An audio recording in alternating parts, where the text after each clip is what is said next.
Dieu, s'il vous plaît. Dans Galates chapitre 3, nous lisons un seul verset pour ce soir. La Bible dit ce qui suit. Je lis au nom puissant du Seigneur Jésus de Nazareth.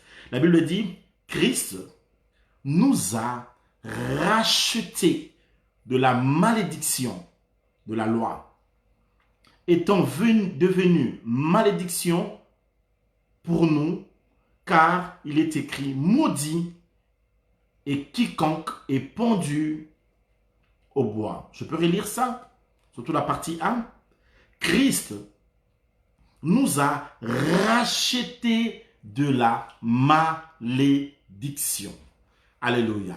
Le Christ nous a rachetés de la malédiction. Allez, puisque nous sommes en train de parler cette semaine sur briser la malédiction, et en d'autres termes, briser la malédiction et s'imposer par la parole.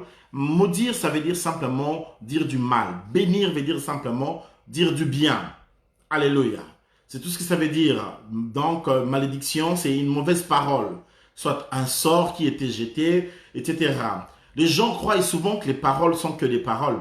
Dans la vie, les paroles ne sont pas que des paroles. Jésus disait aux gens, les paroles que je vous annonce sont esprit et vie. Derrière les paroles, il y a la vie. Derrière les paroles, il y a une vie. Les paroles sont dites avec des émotions, sont l'expression le plus profonde d'une âme. Les paroles peuvent être comme des sons audibles au travers des oreilles, mais ce ne sont pas des sons normaux. Parce que ce sont des sons qui sont liés à une rationalité, ce sont des sons qui sont liés à une certaine émotion. Il y a de l'émotion, il y a de la rationalité. Et donc, ça veut dire que si les paroles viennent de l'invisible, il y a du l'invisible, si je peux le dire ainsi, dans les paroles. Alléluia. C'est pourquoi là où il y a malédiction, peut-être que vous ne voyez pas ça comme ça. Parce que les gens auraient voulu que ça soit inscrit d'une manière écrite.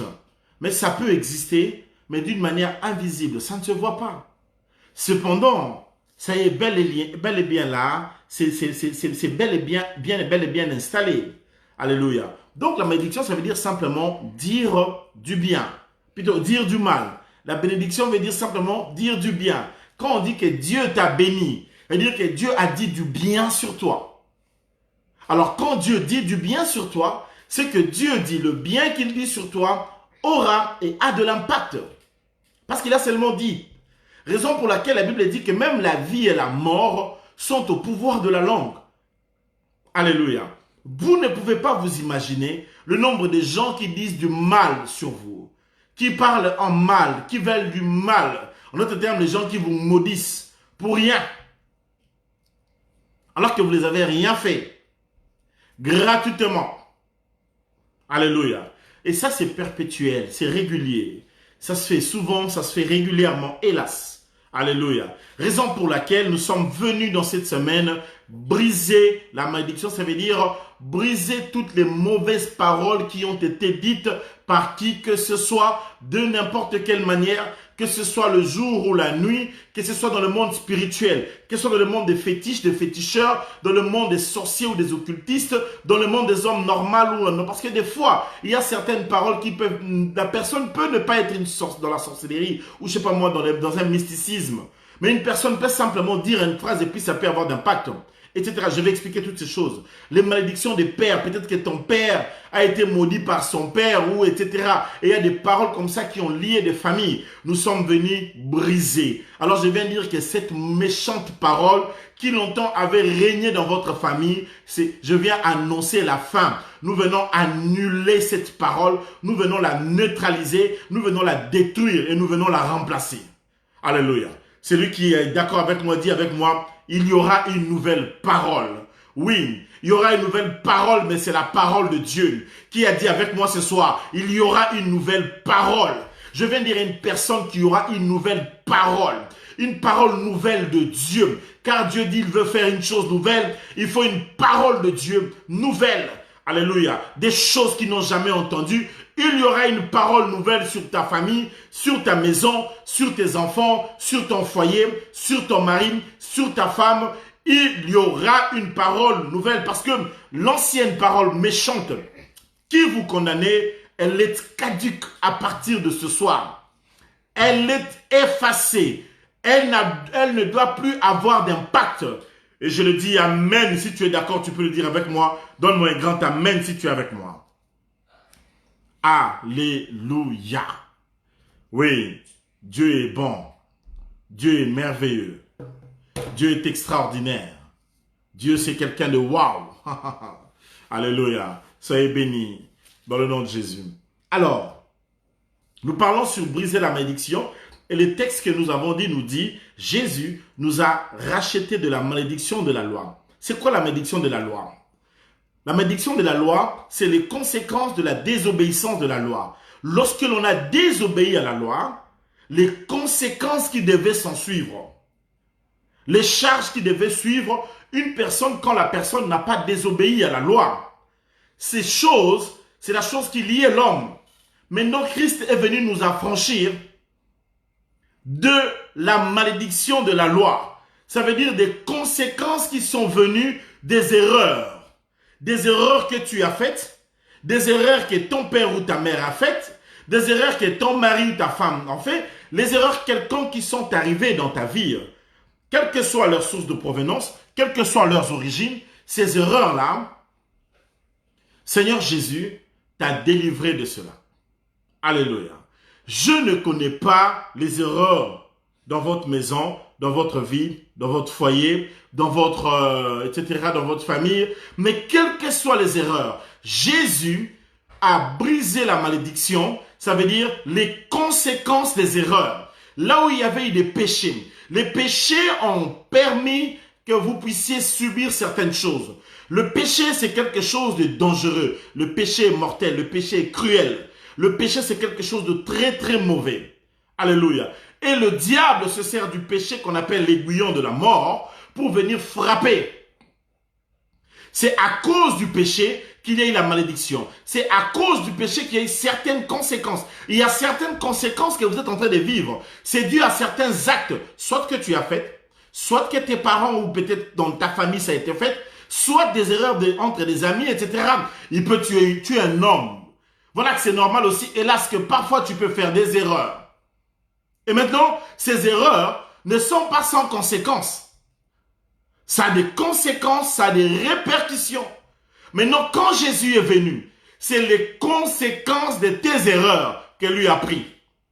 En sorte que même s'il y avait eu erreur, lui a changé la malédiction en bénédiction. Même s'il y avait eu erreur, Jésus est venu changer la donne. Même s'il y avait eu péché, Jésus s'est fait pécher pour que nous soyons saints. Même s'il y avait eu des choses dans lesquelles tu méritais d'être condamné, tu ne seras plus condamné parce qu'il n'y a plus de condamnation pour ceux qui sont en Jésus-Christ. Donc Jésus a pris sur lui les conséquences.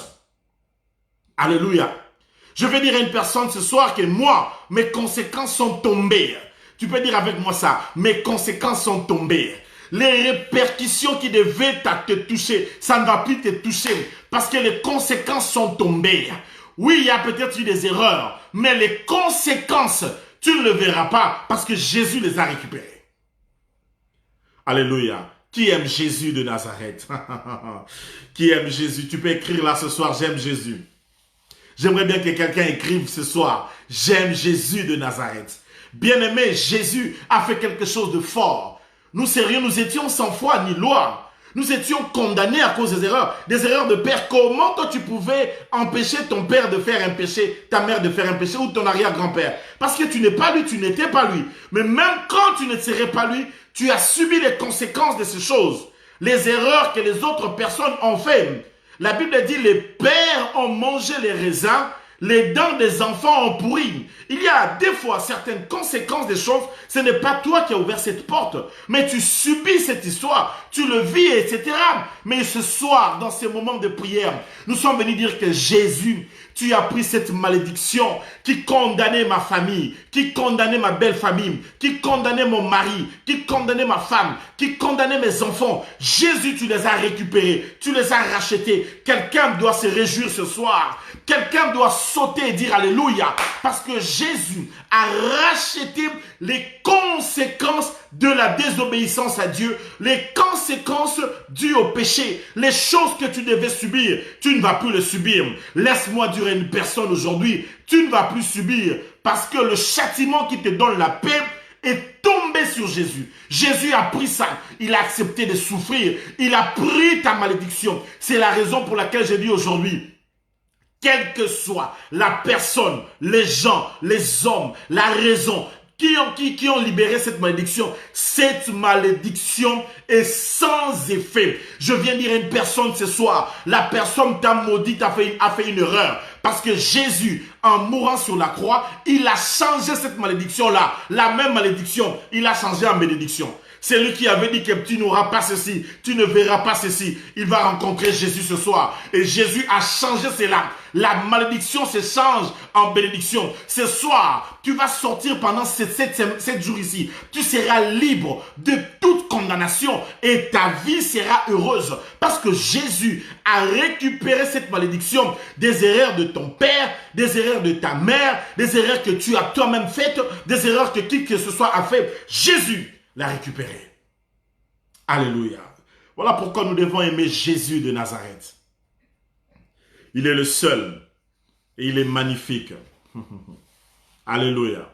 Alors, commençons un peu à aller dans le fond petit à petit. Alléluia. Il en existe 3 sortes en matière de malédictions. 3 sortes. Premièrement, il y a des malédictions que l'homme lui-même s'est infligées, etc. À cause de ses erreurs personnelles, les péchés, les erreurs, certaines choses que tu as faites, ça peut attirer vers toi certaines conséquences. Alléluia. Et des fois, tu le vis peut-être aujourd'hui. Parce que tu avais fait ceci ou cela, je vais détailler un peu certains points tout à l'heure, et ça a amené des répercussions sur ta vie. Il y a certaines erreurs qui sont les erreurs de tierces personnes.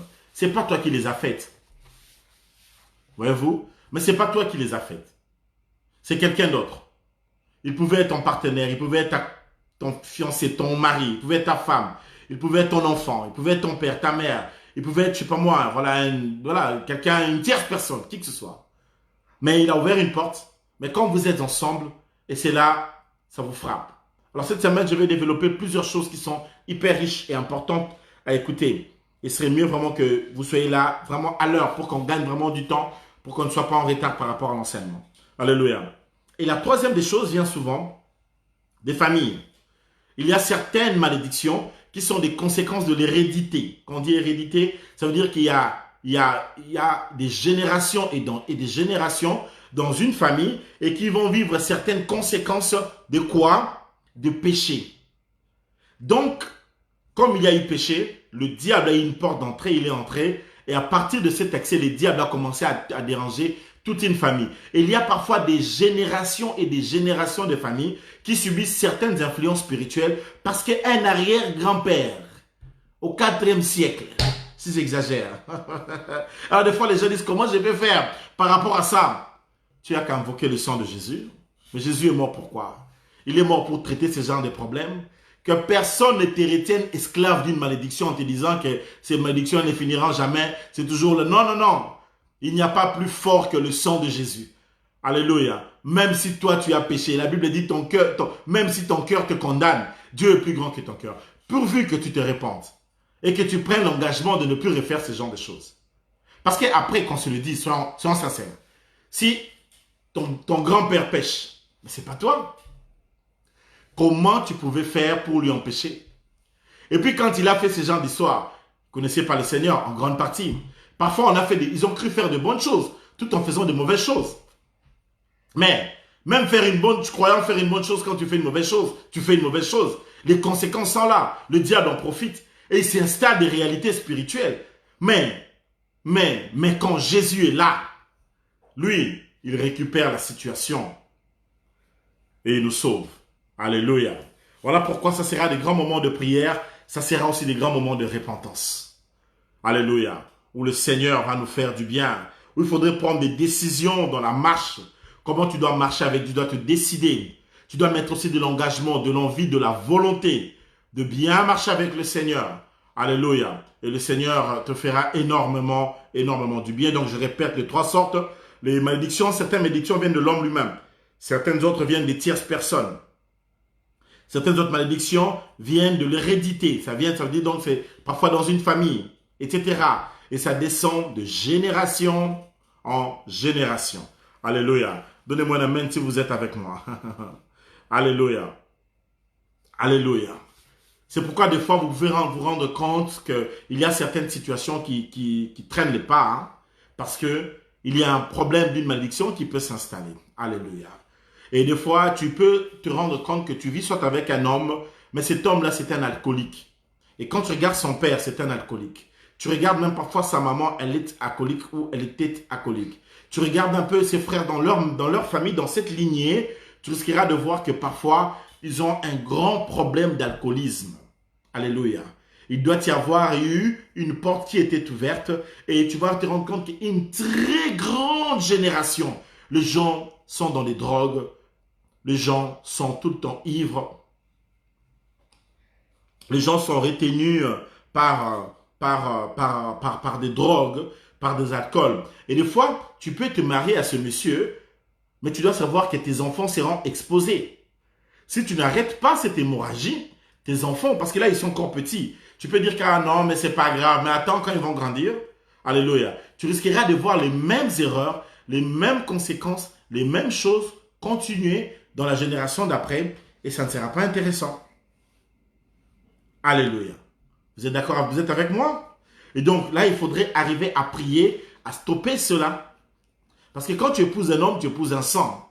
Et si dans cette lignée, il y a ce problème d'alcoolisme, il faut arrêter ça. Il faut prier pour arrêter ça. Ça peut s'arrêter. Ce n'est pas impossible. Alléluia. Alléluia. Maintenant, tu peux aussi remarquer qu'il y a une malédiction comme ça de divorce. Il y a des familles qui divorcent tout le temps. Parfois, tu peux remarquer que dans ta vie, tu t'es marié 5 fois, 4 fois. Tu divorces, tu te remaries. Il y a des familles qui ont des difficultés d'avoir de mariage. Il y a d'autres gens qui n'ont pas vraiment de difficultés d'avoir de mariage. Eux, au contraire, ils ont des difficultés d'y rester dans le mariage. Elles se marient facilement. Mais pour qu'elles restent dans le mariage, c'est notre problème. Et il y a d'autres lignées, le mariage peut être un défi. Ça peut être quelque chose de très difficile d'acquérir, d'avoir. Donc là, avoir des enfants chez eux, plutôt avoir des mariés, et ils se marient, c'est pas difficile. Mais rester maintenant dans ces mariages-là. Et tu risqueras de voir des lignées, il peut y avoir 10 mariages, 10 divorces, 9 mariages, 1 divorce, 5 mariages, tout le monde divorce. Parce qu'il y a une lignée. Maintenant, quand tu vas épouser soit un homme comme ça, ou une femme comme ça, mais tu peux épouser le divorce. Alléluia. Et à partir de ce moment, il faut comprendre l'enjeu. Il faut venir briser cette malédiction qui a mis cette lignée-là dans le problème. Parce qu'il doit y avoir eu un péché, il doit y avoir eu une porte qui a été ouverte, et ça a créé ce genre de situation, ça a provoqué ce genre de difficultés, et les gens sont en train de grandir dans cette situation, dans ce genre de problème. Et là, toi, tu entres dans cette famille, c'est le mariage, c'est la fête, mais tu ne sais pas que eux divorcent tout le temps.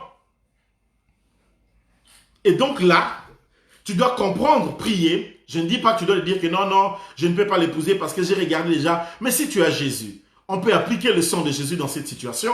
Le sang de Jésus peut régler cette situation.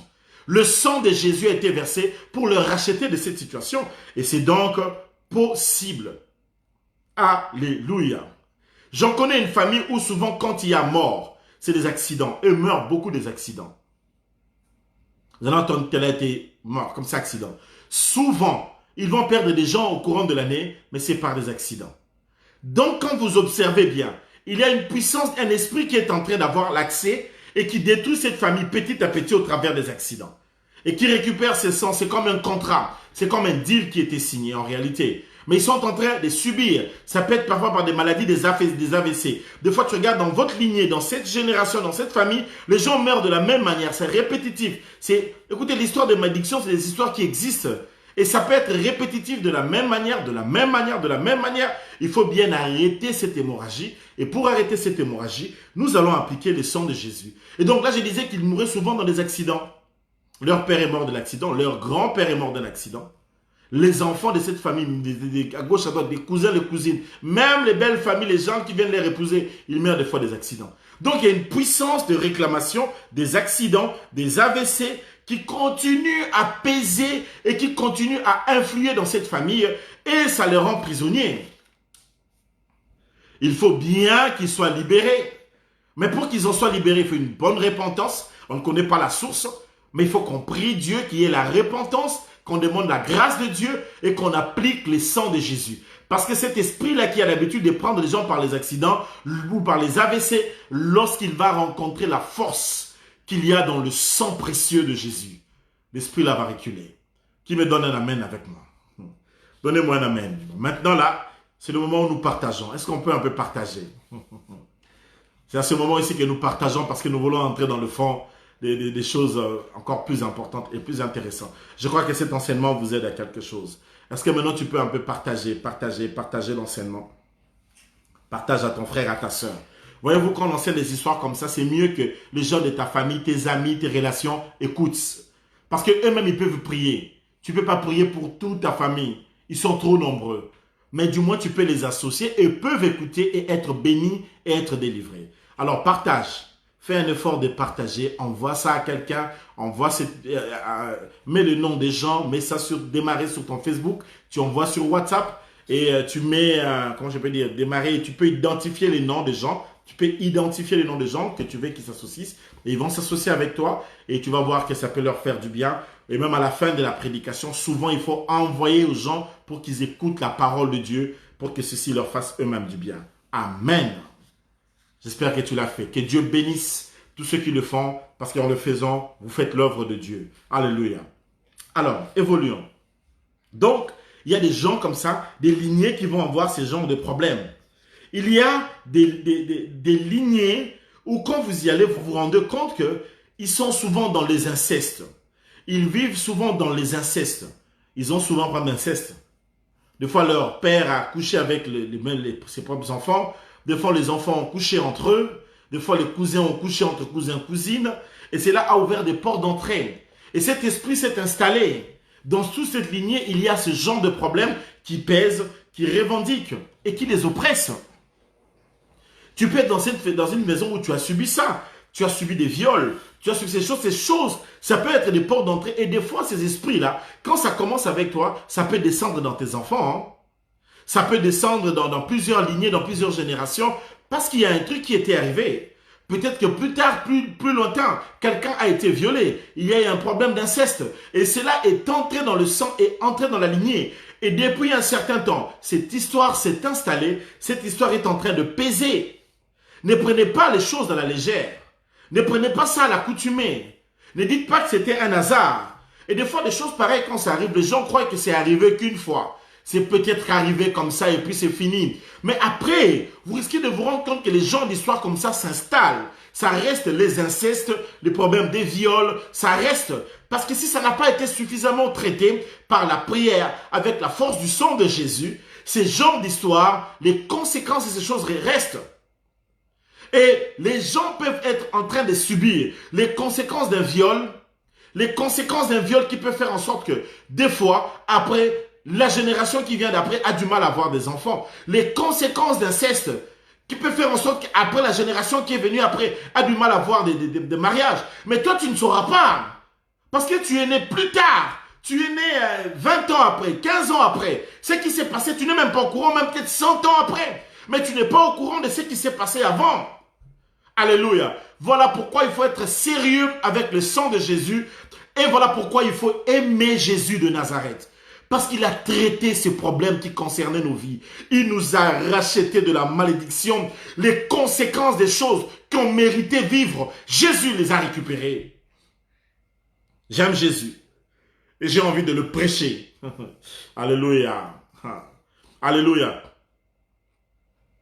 Là où il y a ces logiques, ça pèse aussi sur le rendement au travail. C'est pourquoi il y a des gens qui n'arrivent jamais à donner de très bons rendements dans leur travail. Et ils ne comprennent pas. Ils ont du mal à trouver du travail. Et même quand ils trouvent du travail, ils n'arrivent pas à émerger dans le travail. Il y a des travailleurs pauvres. La personne travaille, mais c'est une personne il est pauvre tout en travaillant. Et tu vois que cette personne n'arrive pas à émerger. Cette personne n'arrive pas à réussir. c'est toujours les problèmes financiers. Il y a pas mal de problèmes financiers dont le blocage est dû à cause des erreurs, parfois des parents. Quand tu as eu ton père ou ta mère occultiste ou quelqu'un qui était habitué à fréquenter des féticheurs, donc ils donnaient des offrandes là-bas, combien de vos offrandes qu'ils ont données, ça vous a créé des problèmes? Ça, toi, tu ne peux pas t'imaginer. Tu ne t'imagines pas des erreurs quand les gens donnent dans le monde occulte. Quelle est la... Pourquoi vous ne... Attends, ça fait plus de 20 ans que je prêche l'évangile. C'est même vers 30 ans aujourd'hui que j'annonce l'évangile. Je vous dis, moi j'ai pris la grâce de commencer à prêcher enfant. Donc peut-être je suis dans les 28, 29e année où je prêche l'évangile. Bien aimé dans le Seigneur. Ne vous inquiétez pas, j'étais un peu gosse quand j'ai prêché déjà. Mais j'aimerais vous dire une chose qui est vraie. Je puis vous rassurer du fond de mon cœur que dans l'exercice ministériel, pastoral ou apostolique et prophétique que je fais, j'ai remarqué qu'il y avait dans la vie des enfants dont les parents ont fait des sacrifices occultes en donnant, ils ont des sérieux blocages et des sérieux problèmes. Et ce n'est pas en vain. Parce que les gens ne comprennent pas la spiritualité de l'offrande. Les gens ne comprennent pas la puissance qu'il y a dans l'offrande.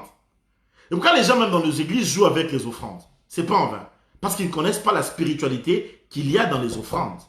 C'est parce qu'ils ne savent pas. Quand vous voyez quelqu'un va chez un féticheur, il va dans l'occultisme, il offre. Mais il vous offre vous. Ce n'est pas qu'il donne seulement des choses comme ça. Il y a des gens comme ça dont leur travail a déjà été offert. Et votre papa est devenu PDG, ministre. Ils ont mangé ton argent de la vie. Ils ont utilisé l'étoile d'un enfant, des enfants. Et maintenant, lui, il se retrouve sans travail. Ou même quand il travaille sans épanouissement. Et il n'arrive pas à comprendre comment est-ce que sa vie est bloquée. C'est parce qu'il est en train de vivre les conséquences des péchés. Alléluia. Il est en train de vivre les blocages. Ce n'est pas... Il y a des situations financières. Quand tu traverses, c'est difficile. Ne crois pas que c'est Dieu.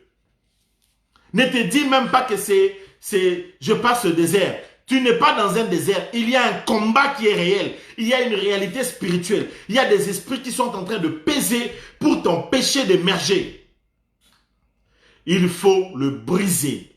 Voilà pourquoi Jésus a brisé ça. Alléluia. Et ce soir, je viens briser toute pauvreté. Dieu n'a pas créé l'homme pour qu'il soit pauvre. Qui de nous aime être pauvre? Qui aime être pauvre? Parce que souvent, j'entends des autres amis dire non, il ne faut pas prêcher sur le succès des finances et tout ça. C'est faux. La personne qui te dit ça, si je lui donne 50 000 $, il ne va pas refuser, il va prendre. Il faut qu'il dise non, moi je ne veux pas, je ne vais pas prendre ça. Moi j'attends seulement le retour de Jésus. L'okuta mon aîné. C'est pas vrai? Dieu a créé l'homme, il lui a mis dans les jardins d'Éden. Qui a créé l'homme? C'est Dieu. Mais s'il lui met dans les jardins d'Éden, c'est que Dieu sait que l'homme est bien en Éden. L'Éden était un jardin délicieux. Dieu sait que tu es bien quand tu peux payer les études de tes enfants. Quand tu peux payer ta maison. Quand tu peux t'acheter une maison. Tu crois que ça plaît à Dieu que tu sois locataire toute ta vie? Tu crois vraiment que ça plaît à Dieu ça? Quand tu manques d'argent, tu crois que Dieu est content? Il dit bon maintenant il manque d'argent. Je suis content, moi je suis son... Non! Mais c'est faux! Alléluia. Ce qui n'est pas bon dans l'évangile de la prospérité, c'est de dire aux gens, venez à Jésus pour avoir de l'argent. C'est vrai qu'on doit dire aux gens de venir à Christ pour aller au ciel. Mais dans le chemin pour aller au ciel, Dieu peut nous rendre prospères. Je ne vois pas le problème à cela. Alléluia. Et Dieu travaille à notre bénédiction. Dieu travaille à notre bénédiction. Dieu aime ma bénédiction. Dieu est content. Si je peux faire une campagne d'évangélisation où je peux mettre 2 millions d'euros pour gagner les âmes, mais ça plaît à Dieu. Ça plaît à Dieu que tu sois bien. La pauvreté n'est pas une vertu. Hein. La pauvreté n'est pas une vertu. Arrêtons de nous laisser piéger par autrefois les religieux qui, quand ils sont venus en Afrique, n'avaient qu'un pantalon bleu et une chemise blanche. C'est faux. Pourquoi? Parce qu'ils en avaient une centaine de chemises blanches, 200 pantalons bleus. C'est la même couleur, mais il y en a 200.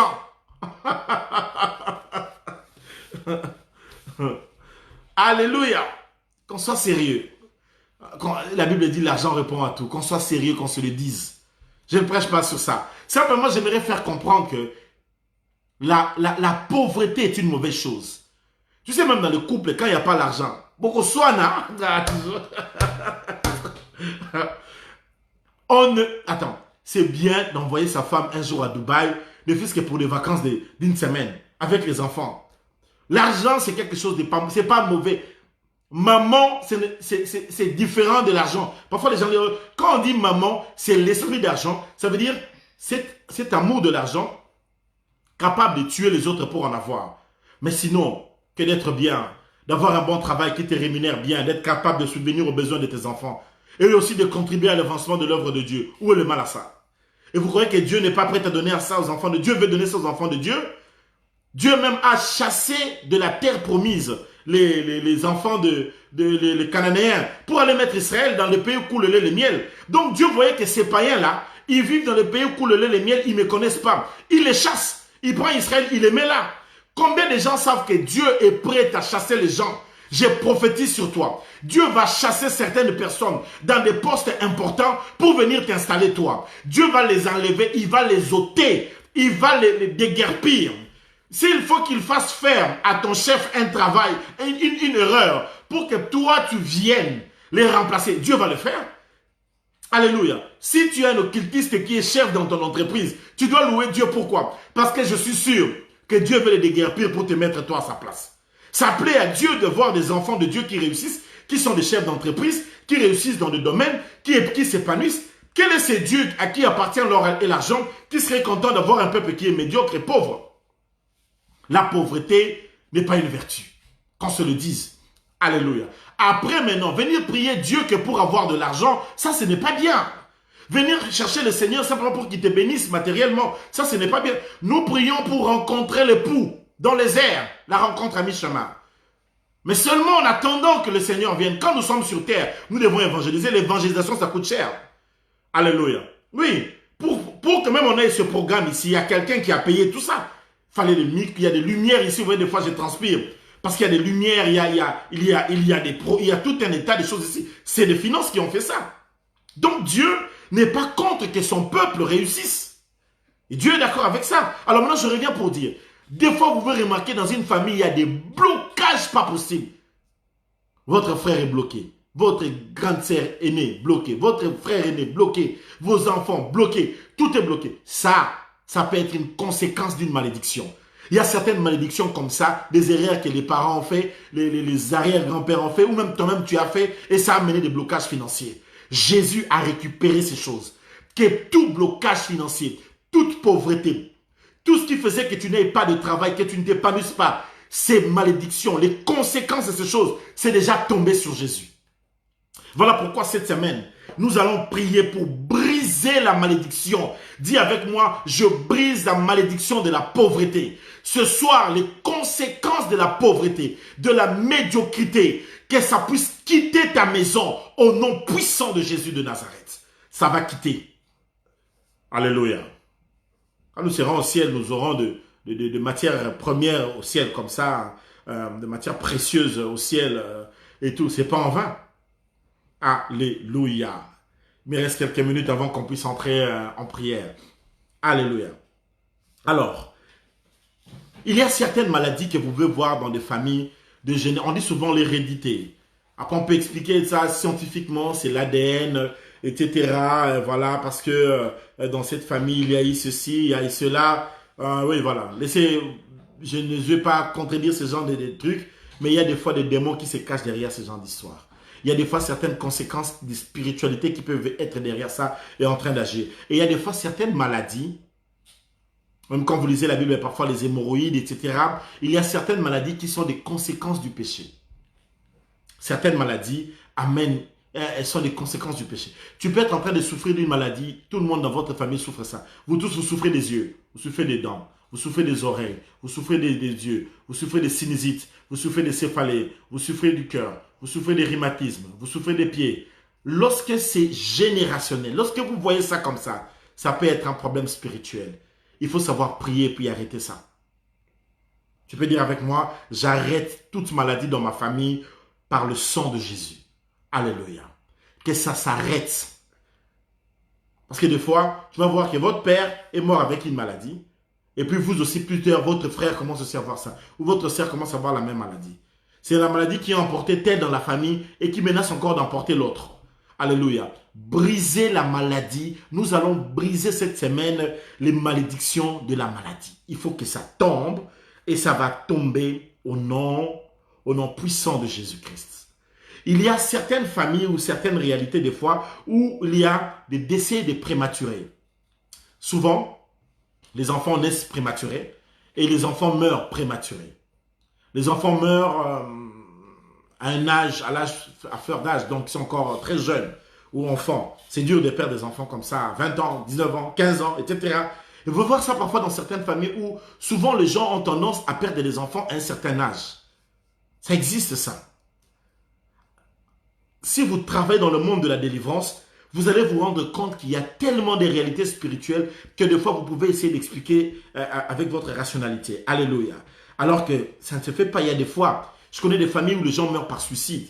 Ils se suicident eux-mêmes. C'est arrivé dans plusieurs générations. Les grands-pères étaient se suicidés, tel a épousé tel, la femme de l'autre s'est suicidée, etc. Et tu sens qu'il y a un esprit de suicide comme ça qui travaille. Jésus a payé de son sang pour arrêter ce genre d'hémorragie. Et nous devons prier pour arrêter ce genre de choses. Alléluia. Tu me donnes un amen si tu es avec moi. Alléluia. Et dans la même lignée, il peut y avoir des familles où vous allez voir qu'il y a incapacité de concevoir. Après, je ne dis pas si quelqu'un une fois a une difficulté de concevoir, c'est nécessairement un problème spirituel. Ça peut être un problème spirituel. À partir du moment où il y a plusieurs cas dans la famille, où vous voyez il y a ça. C'est vrai que ça peut aussi être une seule personne, mais aussi avec des conséquences. Peut-être c'est par rapport à lui-même qui a ouvert la porte. Mais il y a aussi des cas où peut-être dans une famille, vous allez voir qu'ils ont des difficultés pour avoir des enfants.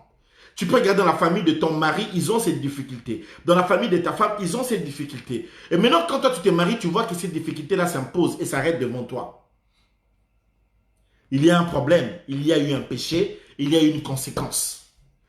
Alors qu'est-ce qu'on doit faire ce soir? C'est simple, on n'a qu'à l'ôter. Et pour l'ôter, on va faire une confession, une repentance. Après la repentance, on va appliquer le sang de Jésus sur le problème. Et ça va sauter. Je suis sûr que tu pourras avoir des triplés. Ça va venir 3 en même temps. 3 bébés. Arrange à l'aide. Alléluia. Vous allez engager des gens pour commencer à toucher pour vous les bébés. Il faut engager des gens. Et puis après les 3 là, quand c'est fini comme ça, tu crois que c'est fini encore, 2 autres viennent. 5. Et si tu continues comme ça, encore 3 autres. 8. Alors dire à Dieu, arrête. Arrête. Comme j'ai dit ma maman qui avait des difficultés pour avoir des enfants. On a prié. Et Dieu a débloqué d'une manière spectaculaire les enfants. Maintenant aujourd'hui, quand j'ai dit, il faut encore des enfants, elle me dit non. Dites à Dieu de donner à d'autres personnes. Moi, je n'en veux plus. J'en ai déjà assez. Alléluia. Ça va déborder, je t'assure. Encore ton mari, tu vois comme ton mari était un peu turbulent, tu auras des enfants comme ça en train de courir dans les salons. Les données vont la peine que j'avance. Donc, il peut y avoir des situations comme ça dans certaines familles et ça pèse. Et ça pèse réellement. Alléluia. Les conséquences dues aux sciences occultes. Il y en a pas mal. Les pratiques de yoga, ça a des conséquences terribles. Où on fait le yoga. Le yoga est populaire en Europe. Hein. Le yoga est très populaire. Tout le monde dit non, le yoga, c'est juste des trucs. Vous jouez. Satan a mis dans ce monde des philosophies, des bouddhismes, des histoires d'hindouisme, hein, des histoires de méditation transcendantale, des histoires du genre méditation, et tout ça, les gens, quelqu'un va dire, oh non, il faut aller faire une concentration, oh ton enfant ne se sent pas bien, on te dit non, cet enfant, comme il n'est pas concentré à l'école, il faut l'amener faire le yoga. Hein?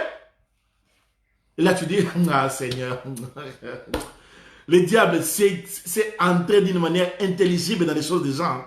Il dit non, ce n'est que le yoga, une méditation, allez, faisons une méditation transcendantale, et vous entrez dans ça. Il y a certaines pratiques qu'on appelle le zen. Vous connaissez le zen aussi. C'est quelque chose de très dangereux, ces histoires de japonais là, le zen. Voyez-vous? Et là, vous faites le zen, vous venez vous asseoir d'une manière extraordinaire et vous êtes en train de faire... Et pour vous, vous croyez que c'est normal, vous dites que vous ne faites rien. Et les gens disent qu'ils vident leur esprit, ils vident leur tête, ils vident la tête. Tu vides la tête. Oh non, il faut vider sa pensée, vider son esprit. Ah bon? Mais là, il y a le vide. L'air vient entrer. La franc-maçonnerie. Ce genre d'histoire. Tu as lu des livres de francs-maçons. Tu as lu dans des histoires occultes de franc-maçonnerie. Il y a des répercussions. Alléluia. Alléluia. La sorcellerie. Tu es né dans une famille des Kanyengi, des Tchors, comme on dit en Afrique. Des sorciers. Tout le monde est dans des histoires. Eh bien, ces choses ont des répercussions. Ça tue, ça égorge, ça détruit. Ça détruit. Il y a des gens qui souffrent. Pourquoi? À cause de ces genres d'histoires de yoga, de méditation, des histoires de magie blanche, magie rouge et magie noire. Ces genres d'histoires, ça détruit les vies des gens. Alléluia. L'astrologie. Toutes ces histoires occultes qui vont étudier des astres. La chiromancie. Ces genres de pratiques qui on va donner la main, quelqu'un donne une main, et à partir de la main, on étudie la main d'une personne. Alléluia. Et là, il regarde des histoires au travers de la main, etc. etc. Et voilà, on a encore pas mal de choses à parler. On parlera peut-être sur les nuages, la télépathie, les voyances, la numérologie, les canalisations psychiques. Aujourd'hui, il y en a pas mal. Demain, j'expliquerai un peu toutes sortes de choses. Et nous allons continuer parce que je sens, on va parler demain sur les tableaux de Ouija. C'est quoi toutes ces choses qu'il y a aujourd'hui? Les tatouages. Et il y a tant de choses, des orgies. On parlera sur beaucoup de choses qui sont des péchés, des portes qui donnent accès et qui a amené des conséquences dangereuses dans la vie de beaucoup de gens. La chiromancie, les tableaux de Ouija, vous connaissez ça? Il y a des gens qui font ce genre d'histoires, des histoires de télépathie. Ou avec des gens, peut-être tu peux être voisine d'une personne qui est dans ce genre d'histoire. Quand quelqu'un est dans le bouddhisme, dans l'hindouisme, dans la franc-maçonnerie, dans l'occultisme, quand il invoque, s'il est ton voisin, ça veut dire que les esprits méchants descendent. Ils descendent dans cet endroit-là. Mais si dans ta maison, le Saint-Esprit ne descend pas, c'est dangereux. Qu'est-ce qui va manquer à cet esprit-là de traverser, de venir un peu visiter tes enfants et leur laisser un peu de la fièvre? C'est quoi? Qu'est-ce qui va les empêcher? Parce que là, ils cherchent du sang. S'il faut qu'il y ait un des sang qui soit donné rapidement, vrai qu'ils vont aller en Afrique, aller chercher, ils vont venir en Europe pour venir chercher, c'est juste en face. Bon, Timesman, il est 20, il faut qu'on prie, il nous reste que 10 minutes, 10 petites minutes pour qu'on prie. Alléluia. Je pense qu'on doit prier. Demain, on va continuer. En fait, des fois, je commence essentiellement un peu en retard parce que j'attends que vous entrez. Et vraiment, faites-moi du bien en entrant demain, vraiment à l'heure, à 20h30, pour que nous puissions être à l'heure et qu'on avance dans l'enseignement. Il y a trop de choses à dire. Beaucoup trop de choses à dire cette semaine. Et nous allons prier Dieu et que Dieu fasse du bien. Écoutez, alors je vais conclure en disant ceci. La mort de Jésus, c'était pour toutes ces choses. Si tu as ouvert ce genre de porte, Jésus est mort pour toi. Si dans ta maison, dans ta famille, dans la famille, dans la lignée de ton mari, des fois tu peux avoir un mari, tu vois que ça ne bouge pas. Il peut y avoir des réalités spirituelles qui le lient. Tu peux avoir ta femme, tu vois qu'il y a des choses qui... Il peut y avoir des réalités. Alors j'aimerais qu'on croie à la puissance du sang de Jésus. Parce que si le sang de Jésus est versé, c'est pour ça. Voilà pourquoi nous prêchons ce soir, nous disons Jésus a brisé la malédiction. Ces choses ont été faites, mais nous n'allons plus vivre les conséquences. Dis avec moi, je ne vivrai plus ces conséquences. Je ne vivrai plus jamais ces conséquences.